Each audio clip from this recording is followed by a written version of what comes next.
எல்லாருக்கும் வணக்கம். நான் உங்கள் பாம்பே கண்ணன் தான் பேசுகிறேன். சமீபத்தில் யூடியூப் சேனலில் ரொம்ப உங்களுடைய பெரிய ஆதரவோட 4 டெலிஃபிலிம் பண்ணி நம்ம டெலிகாஸ்ட் பண்ணோம், சீரியலைஸ் பண்ணோம், சீரியல் மாதிரி அதை நடத்தி காட்டினோம். இப்போது லாஸ்ட்டாக ஜஸ்ட் அ செகண்ட் ப்ளீஸ் அப்படிங்கிற ஒரு நாடகம், என்னுடைய நாடகம். அதை நான் இப்போ ஒரு 12 எபிசோட்ஸ் போட்டு முடித்தேன். ஸோ இதுக்கப்புறம் என்ன பண்ணலாம் அப்படிங்கிற ஒரு சிந்தனைக்கு நாங்கள் வந்தேன். ஸோ இப்போ எப்படி இருந்தாலும் ப்ரொடக்ஷன் சைடில் ஒரு 2-3 டெலிஃபிலிம்ஸ் பண்ணிகிட்ருக்கோம். அது தவிர ஒரு ஹிஸ்டாரிக்கல் சீரியல் பண்ணுற மாதிரி ஒரு ரொம்ப காஸ்ட்லியான பட்ஜெட்டில் பண்ணுற மாதிரி ஒரு ஐடியா இருக்குது. அந்த ஐடியாக்காக தான் நாங்கள் ஆர்டிஸ்ட்டு பார்த்துட்ருக்கோம்.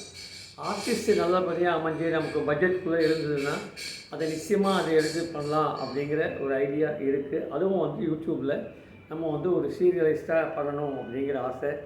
ஆனால் படையாப்ஸ் அதுக்கு ஏகப்பட்ட பொருட்செலவு இருக்குது. அதனால் அது நம்ம யூடியூப்பில் போடும்போது அதுக்கு ஏதாவது சப்ஸ்கிரிப்ஷன் கிடைக்குமா, ஏதாவது டொனேஷன் கிடைக்குமா அப்படிங்கிறத அப்போ யோசிக்க வேண்டிய விஷயம். இப்போ உங்களுக்கு இடைப்பட்ட காலத்தில் இந்த தயாரிப்புலாம் நடந்துகிட்ருக்கு. இந்த தயாரிப்புக்குண்டான முஸ்தீஃபர் நடந்துகிட்ருக்குது. ஆர்டிஸ்ட் எழுதிட்டுருக்கோம். அடுத்தபடியாக 2-3 காமெடி நகைச்சுவை நாடகங்களை முதல்ல கொண்டு வரலாம் அப்படிங்கிற ஒரு ஐடியாவும் இருக்குது எங்கள்கிட்ட. அதுக்கு உண்டான ஸ்கிரிப்ட் தயாராக இருக்குது. பணமும் போட்டு ஆர்டிஸ்ட்டும் செலக்ட் பண்ணி அதையும் நாங்கள் பண்ணி உங்களுக்கு யூடியூப்பில் சீரியலாக கொண்டு வர போகிறோம். ஆனால் ஒன்று மட்டும் ஞாபகம் வச்சுங்க, கண்டிப்பாக இந்த நாடகக்காராக இருக்கட்டும், நானாக இருக்கட்டும், உங்களுடைய மற்ற யூடியூப்பில் வரக்கூடிய மற்ற நாடகங்களை விட இது வித்தியாசமான நாடகங்களாக இருக்கும். ரொம்ப டீசெண்டான ஹியூமராக இருக்கும். வல்காரிட்டி இருக்காது, வயலன்ஸ் இருக்காது. குழந்தைங்களோடு உட்காந்து நீங்கள் பார்க்கும்படியான ஃபேமிலி ட்ராமாவாக தான் இருக்கும். ஆனால் அதுக்கு எப்படி வரவேற்பு இருக்கும்னு எனக்கு தெரியாது. ஏன்னா அந்த மாதிரி விஷயங்களுக்கு நல்ல வரவேற்பு இருந்தால் நல்லாயிருக்கும். ஆனால் நம்ம ஊரில் அந்த மாதிரி விஷயங்களுக்கு வரவேற்பு இருக்கிற மாதிரி தெரியல. ஏதாவது வல்கர் கண்டென்ட்டு, இல்லைனா ஜோசியம், இல்லைனா நம் மருத்துவம், இந்த மாதிரி விஷயங்களுக்கு தான் நிறையா சப்ஸ்கிரைபர்ஸும் வியூஸும் இருக்கிற மாதிரி என் மனசுக்கு போனது. பட் இருந்தாலும் எனக்கு நல்ல என்கரேஜ்மெண்ட். எனக்கு மானிட்டைசேஷனை பற்றி நான் கவலைப்படல, பணத்தை பற்றி இப்போ இருக்கிற வரைக்கும். ஆனால் பின்னால் நான் நிறையா பொருட்செலவில் செய்யும் பொழுது அப்போது நான் இந்த பண விஷயமாக கொஞ்சம் யோசித்து தான் செய்வேன், கொஞ்சம் கொஞ்சமாக. ஏன்னா ஐ எம் கம்ப்ளீட்டிங் 75 டுடே, அதையும் நான் உங்களுக்கு சொல்லியிருக்கிறேன். ஸோ இந்த இடைப்பட்ட காலத்தில் ஒரு அருமையான ஒரு ப்ரோக்ராம், ஒரு டாக்குமெண்ட்ரி டைப் ஆஃப் ப்ரோக்ராம் உங்களுக்கு நாங்கள் கொண்டு வர போகிறோம். இது கொஞ்சம் ப்ளஸ்ஸு. அதாவது சுமார் 40 வருஷத்துக்கு முன்னாடி தொலைக்காட்சியில் வந்த ஒரு தொடர். அந்த தொடரை நான் வாங்கி ஒரு டிவிடியாக பண்ணியிருந்தேன். அந்த டிவிடியிலேருந்து இப்போ ஒரு 10 15 எபிசோட் அதை கொண்டு வரணும்னு ஒரு ஆசை எனக்கு. அது என்னென்னா, தமிழக இசை மகான்கள் அப்படின்னு சொல்லிட்டு ஒரு பெரிய ஒரு அருமையான ஒரு ப்ரோக்ராமை எழுத்தாளர் நாவலாசிரியை உஷா சுப்பிரமணியன் அவர்கள் தயாரிச்சிருந்தாங்க. அது அவங்ககிட்டேருந்து ரைட்ஸ் வாங்கி நான் டிவிடியாக எழுதிட்டேன். இப்போ உங்களுக்கு முன்னாடி யூடியூப் சேனலில் அதை கொண்டு வர போகிறேன். யூடியூப் சேனலில் கொண்டு வர போகிறேன். நாடகக்காரன் யூடியூப் சேனலில் அது சீரியலாக வரப்போகுது. ஸோ தமிழக இசை மகான்கள்லாம் என்னன்னு நீங்கள் கேட்கலாம். உங்களுக்கு ஒரு சின்ன அறிமுகம் கொடுக்குறேன். தமிழக இசை மகான்கள் அப்படின்னா தமிழகத்தில் வாழ்ந்த இசை மகான்கள். அதாவது வெறும் பாடகர்கள் இல்லை, அவங்க கம்போசர்ஸ் கூட. அதாவது 3ஆம் நூற்றாண்டிலிருந்து ஆரம்பித்து இன்று வரைக்கும், அதாவது நம்ம சொல்லப்போனாக்க அந்த திருநாவுக்கரசர் காலத்திலிருந்து ஆரம்பித்து இன்னி வரைக்கும்னு சொல்கிறத விட பாரதியார் காலம் தாண்டி பாபநாசம் சிவன் காலம் வரைக்கும் வாழ்ந்த தமிழக இசை மகான்களை பற்றிய குறிப்புகள் அடங்கிய ஒரு டாக்குமெண்ட்ரி.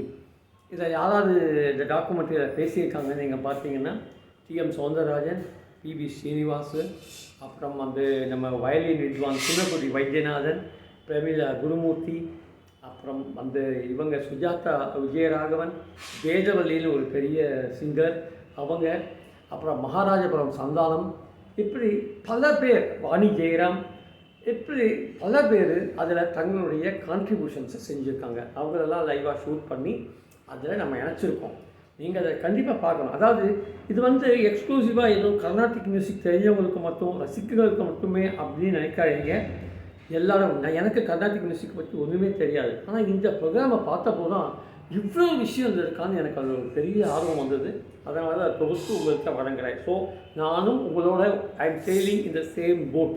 அதனால் நீங்கள் ஐயோ இது நமக்கு என்ன தெரிய போகுது, நம்ம கர்நாடக இசையில் என்ன இருக்குது அப்படின்னு நினைக்காம இதை நீங்கள் கண்டிப்பாக பார்க்கணும். ஸோ எனக்கு நீங்கள் சப்ஸ்கிரைப் பண்ணுவீங்கன்னு நினைக்கிறேன். இன்னும் ஒரு வாரத்தில் இந்த ப்ரோக்ராமை எபிசோடாக நான் கொண்டு வர போகிறேன். பாருங்கள், பார்த்து ரசித்து உங்களுடைய கமெண்ட்ஸை எழுதுங்க. நான் எப்போதும் போல வழக்கமாக கேட்பேன், எந்த விதமான கம்பல்சனும் இல்லாமல். வாலண்டியராக நீங்கள் இந்த மாதிரி ப்ரோக்ராமுக்கெல்லாம் எதாவது கான்ட்ரிபியூஷன் பண்ணணும்னு ஆசைப்பட்டீங்கன்னா என்ன தொடர்பு கொள்ளுங்க. என்னுடைய எண் 9841153973. இதில் வாட்ஸ்அப் பண்ணலாம், ஜிபே பண்ணலாம். ரெண்டாவது, நான் தயாரிக்க போகிற ஹிஸ்டாரிக்கல் நாடகத்துக்காக இருக்கட்டும், நல்ல நகைச்சுவை நாடகங்களாக இருக்கட்டும், அதை தொடரில் நடிக்க ஆசைப்படுபவர்கள் புதிய முகங்கள் யாராக இருந்தாலும் இந்த எண்ணில் என்ன தொடர்பு கொள்ளுங்கள். நான் அவங்களுக்கு அவங்களோட திறமைக்கு ஏற்ற மாதிரி நாங்கள் வாய்ப்பு தரோம். அவங்க அதை வச்சு பெரிய லெவலில் முன்னுக்கு வரலாம். ஏன்னா இன்னி வரைக்கும் இந்த 50 வருஷ சர்வீஸை சொல்கிறேன், என்னை தொட்டவங்க யாருமே வீணாக போனதில்லை. என் கூட நடித்தவங்க, எனக்கு எழுதினவங்க, எனக்கு தயாரித்தவங்க, என் கூட டைரக்ட் பண்ணவங்க எல்லாருமே இன்றைக்கி பெரிய பெரிய பொசிஷனில் இருக்காங்க. ஸோ நான் அதெல்லாம் பெருமைக்காகத்தான் நான் என்னுடைய சந்தோஷத்துக்காக சொல்லிக்கிறேன். அவங்கெல்லாம் குறிப்பிட்டு சொல்லி இதை பாருங்கள், அவங்கள எனக்கு தெரியும், இவங்களை எனக்கு தெரியும் நான் சொல்கிற ரெடியாக இல்லை. அது உங்களுக்கே என்னை பற்றி நல்லா தெரிஞ்சிருக்கும். ஸோ வெயிட் பண்ணுங்கள். வந்து கொண்டிருக்கிறது தமிழக இசை மகான்கள், ஒரு ஆவணப்பட தொகுப்பு. கண்டிப்பாக பாருங்கள், நிச்சயமாக ரசிப்பீங்க. சப்ஸ்கிரைப் பண்ணுங்கள், லைக் பண்ணுங்கள். எனக்கு உங்களுடைய வியூஸ்லாம் அப்பப்போ உங்கள் கமெண்ட்ஸ்லாம் எனக்கு அனுப்பி கொடுங்க. நன்றி, வணக்கம்.